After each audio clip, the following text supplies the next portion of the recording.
بسم اللہ الرحمن الرحیم۔ آج ہم انشاءاللہ غسل سے متعلق کچھ احکام پڑھیں گے، چونکہ ہمارے ابھی طہارت کا ہی باب چل رہا ہے۔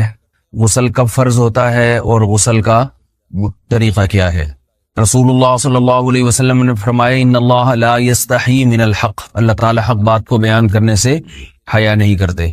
تو غسل کے جو مسائل ہیں ان میں بھی بعض دفعہ کچھ ایسی باتیں آتی ہیں جو بظاہر حیا کے خلاف ہیں، لیکن علم کی ایک بات ہے، سیکھنے اور سکھانے میں حیا اگر کریں گے تو پھر ظاہر ہے ساری زندگی جاہل ہی رہے گا انسان۔ اور غسل کے مسائل سیکھنا اس لیے ضروری ہے کہ غسل جب فرض ہوتا ہے تو جب تک مکمل غسل نہ ہو آپ کی نماز ادا نہیں ہوتی۔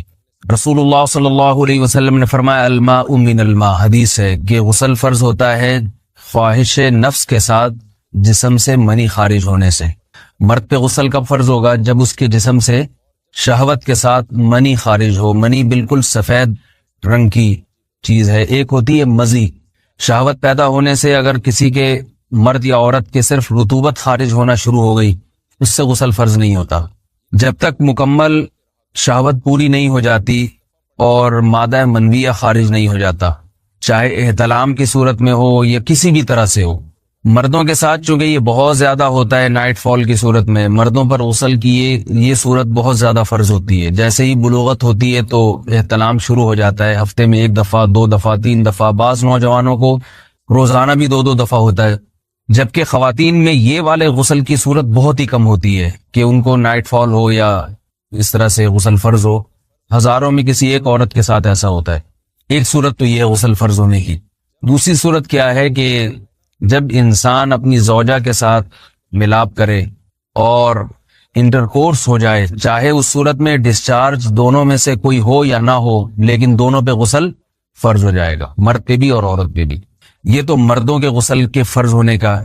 مردوں کے غسل میں ایک چیز یہ بھی ہے کہ اگر آپ نے رات کو نیند کی اور صبح آپ اٹھے اور آپ نے کپڑوں پہ نشان دیکھا، اب آپ کو یہ پتہ نہیں چل رہا کہ یہ منی کا نشان ہے یا مزی کا ہے، تو بھی آپ پر غسل کرنا فرض ہے۔ یہی سمجھا جائے گا کہ یہ آپ خواب میں ڈسچارج ہوئے ہیں۔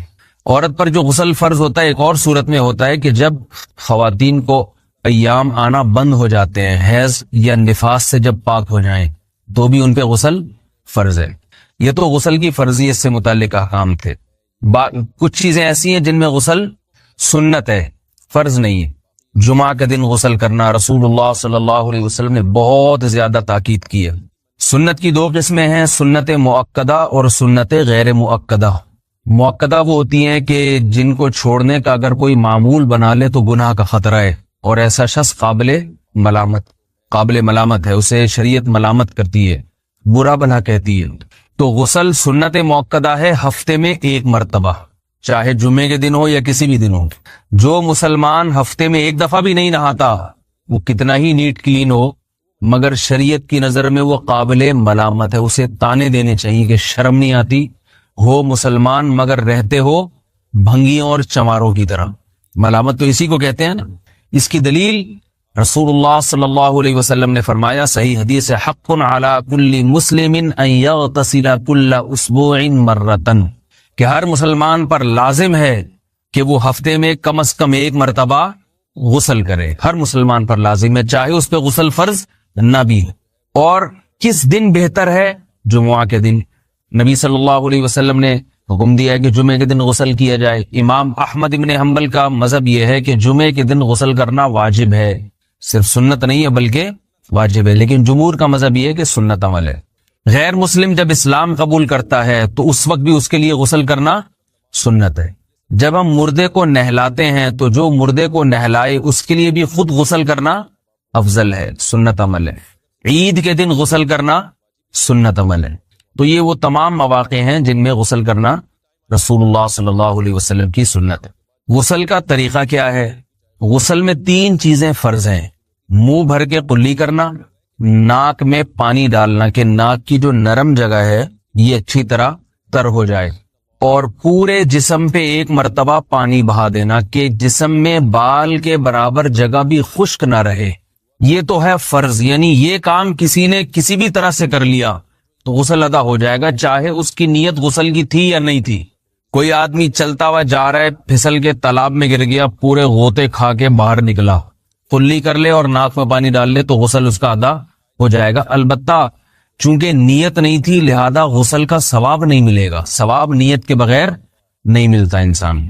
دلائل اس کے الگ موضوع ہے کہ اس کی دلیل کیا ہے کہ بغیر نیت کے بھی غسل ہو جاتا ہے, لیکن میں نے بتایا دلائل کا سیشن نہیں ہے, اس میں پھر بات لمبی ہو جائے گی. تو یہ تو ہے فرض, پورے جسم پہ پانی بہانا, کلی اور ناک میں پانی. سنت طریقہ کیا ہے؟ رسول اللہ صلی اللہ علیہ وسلم غسل کیسے کرتے تھے؟ سنت طریقہ جس پہ جو اختیار کرنا چاہیے وہ طریقہ یہ ہے کہ جب آپ غسل کے لیے بیٹھیں تو سب سے پہلے وہ جگہ دھوئیں جہاں نجاست اور ناپاکی لگی ہوئی ہے. نائٹ فال ہوا, کسی کو احتلام ہوا, تو جہاں جہاں گندگی لگی ہے پہلے اس جگہ کو دھوئیں. استنجا کریں, شرمگاہ کو دھوئیں اچھی طرح. سمجھ رہے ہیں بات؟ اس کے بعد ہاتھ دھوئیں اور مکمل وضو کریں جیسے ہم عام حالات میں وضو کرتے ہیں. مکمل وضو کرنے کے بعد دائیں کندھے پہ پانی ڈالا, لیفٹ سائڈ پہ پانی ڈالا. پہلے زمانے میں تو چلو سے غسل ہوتا تھا, ہاتھ دھو لیے تو اب چلو سے پانی لے کے یہاں ڈالا جا رہا ہے, چلو سے پانی لے کے یہاں ڈالا جا رہا ہے, پورے جسم پہ ملا جا رہا ہے, اور چلو سے پانی لے کے 3 دفعہ سر پہ ڈالا جا رہا ہے. تو آج کل چلو الو تو ہے نہیں, شاور کے نیچے جا کے کھڑے ہو جاتے ہیں, تو اس میں یہ کہ شاور کھولے اس میں کھڑے ہو جائیں, سارے چلو اس میں خود بخود ہی ہو جائیں گے, پورے جسم پہ پانی بہ جائے گا. نبی صلی اللہ علیہ وسلم کے دور میں یہ جدید چیزیں نہیں تھیں, شیمپو اور صابن, تو آپ صلی اللہ علیہ وسلم بیری کے پتوں سے غسل کی ترغیب دیا کرتے تھے. بیری کے پتوں کو اگر پانی میں پکایا جائے تو پانی میں میل کچیل صاف کرنے کی صلاحیت بہت بڑھ جاتی ہے. ہمارے زمانے میں اس تکلف کی ضرورت نہیں ہے, صابن ملتے ہیں اس سے نہایا کریں. بہرحال کہنے کا مقصد یہ آپ لوگوں سے, تو یہ سنت طریقے سے غسل ہو جائے گا آپ کا. سمجھ رہے ہیں بات کو؟ سب سے پہلے استنجا کیا, اس کے بعد وضو کر لیا, اس کے بعد غسل کر لیا. اگر کسی نے غسل میں وضو نہیں کیا اور ویسے ہی پورے جسم پہ پانی بہا دیا تو بھی اس کا وضو خود بخود ہو جائے گا. اس غسل سے وہ نماز پڑھ سکتا ہے, کیونکہ بعض لوگ غسل کرنے کے بعد دوبارہ وضو کر رہے ہوتے ہیں. اس کی ضرورت نہیں ہے, کیونکہ جب غسل کرتے ہیں تو وضو والے اعضاء تو خود بخود اس میں دھل جاتے ہیں. یہ ہے غسل کا طریقہ. وضو کیسے ٹوٹتا ہے؟ جن چیزوں سے غسل فرض ہوتا ہے ان چیزوں سے وضو تو بہرحال ٹوٹتا ہی ہے. اس کے علاوہ بھی وضو ٹوٹتا ہے. اس سے پچھلے لیکچر میں نے کچھ تفصیل بتائی تھی کہ نجاست جسم سے کہیں سے بھی خارج ہو جائے یا نجاست نکل کے بہہ پڑے, اگر قضائے حاجت کی جگہوں سے نجاست خارج ہوئی ہے تو نظر بھی آ جائے وضو ٹوٹ جائے گا, اور قضائے حاجت کے علاوہ جگہوں سے اگر نجاست خارج ہوئی ہے, خون وغیرہ ہے جیسے, تو جب تک نکل کے بہے گا نہیں تو اس وقت تک وضو نہیں ٹوٹے گا. سمجھنے بات کو؟ وضو کا طریقہ کیا ہے؟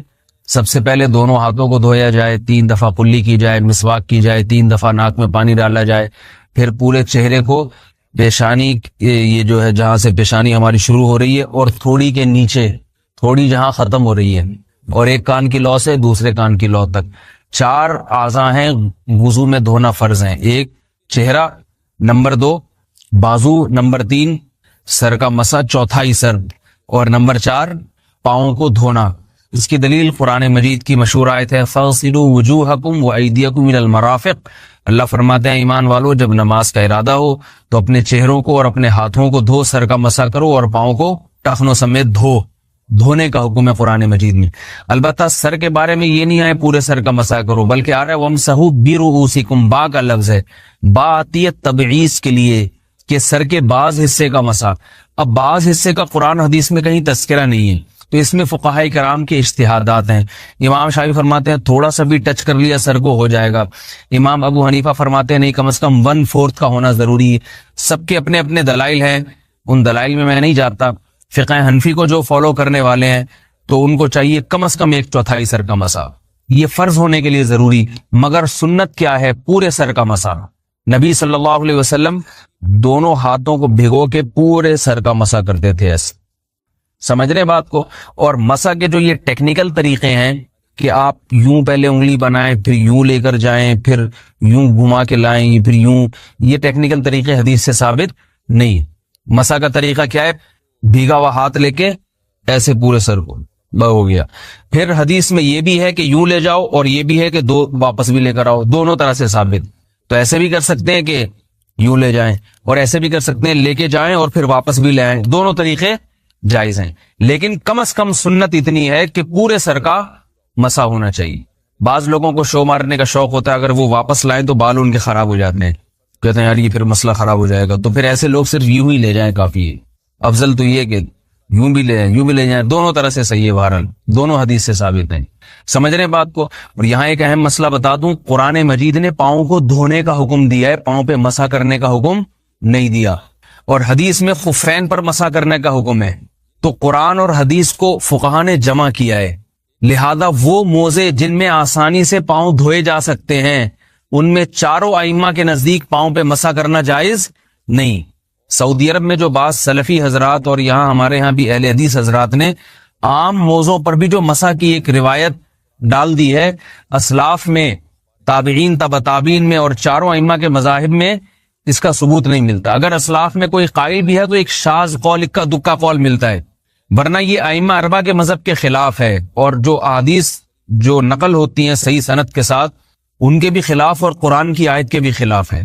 اس لیے کسی نے عام ساکس پہ اگر مسح کر لیا، جو عام طور پہ آفس پہن کے جاتے ہیں لوگ، وہ اس میں تو پاؤں، آپ اگر ساکس کو پانی کے نیچے رکھیں پورا پاؤں دھل جائے گا آرام سے، تو وہاں کیا ہو رہا ہے کہ قرآن مجید کے حکم کی مخالفت لازم آ رہی ہے، آپ پاؤں دھو نہیں رہے۔ تو اس لیے ہم یہ سمجھتے ہیں کہ اس صورت میں نماز ادا نہیں ہوگی۔